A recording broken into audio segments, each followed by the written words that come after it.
We're going to hear us say that all morning long across Onondaga County. Several roads washed out. Major routes, including parts of 81, 690, closed from flooding. Emergency crews have been out all night rescuing people from stuck cars and flooded basements. Yeah, you see Ryan on your screen there. He's out checking on the roads right now, so we'll check in with him in just a bit. But until the sun comes out, it is hard to see the full damage of the evening's drenching rains. From Baldwinsville to Brewerton, the flood reports just keep pouring in. High water levels in basements, backyards, and driveways. Whether it's a home or a business, if you are having flooding problems, call 911. Police and fire departments are urging you to use extreme caution if you're heading out the door this morning. Overnight, there were multiple reports of accidents. Water pooling and hydroplaning still a major concern in these conditions.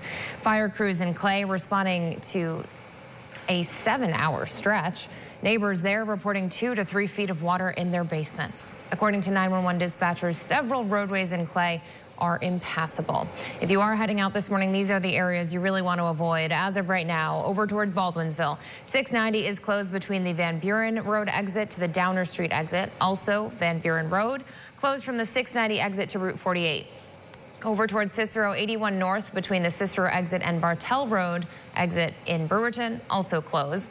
It's unclear when any of these roads will reopen. And we want to show you exactly what they look like this morning. Again, Ryan, out in Baldwinsville now, where several sections of streets are closed. Flood rescues have been happening all night. So, Ryan, what is it like out there right now?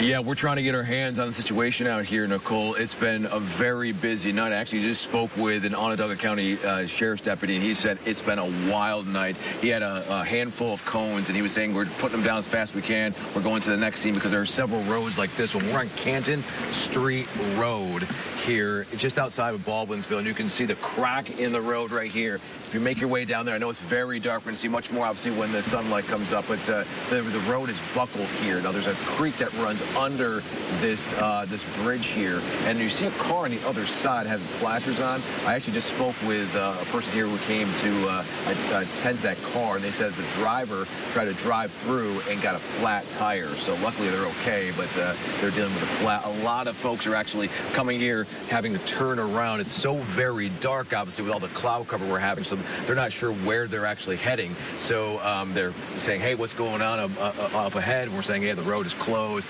The deputies are working as fast as they can, but the deputy I spoke with, he said that they are seeing numerous roads like this one, either buckled or cracked, and they're just trying to keep up with all the calls coming in. But it's been a very crazy morning. You heard Nicole mention all the roads that are closed in this area, the major roads, right? 690, Van Buren, those are shut down in some spots in this area. So make sure you exercise extreme caution as you're getting out and about. But we're going to keep driving in this area, obviously using caution and safety is paramount, but we want to show you just obviously again the damage that we are seeing. It's going to be a long morning for first responders. They had their hands full, but they're not done with their work, and obviously the recovery ahead when it comes to the road crews trying to survey what's happened and then also fix the damage for everybody so they can get to work and where they need to go today. But we'll keep checking with you guys. That's the latest for now, Nicole. We'll send it back to you.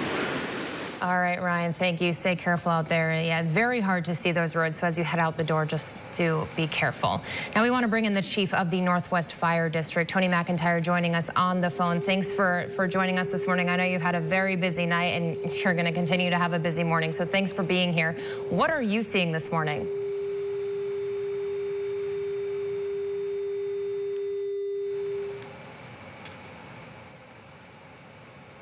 Do we have Tony?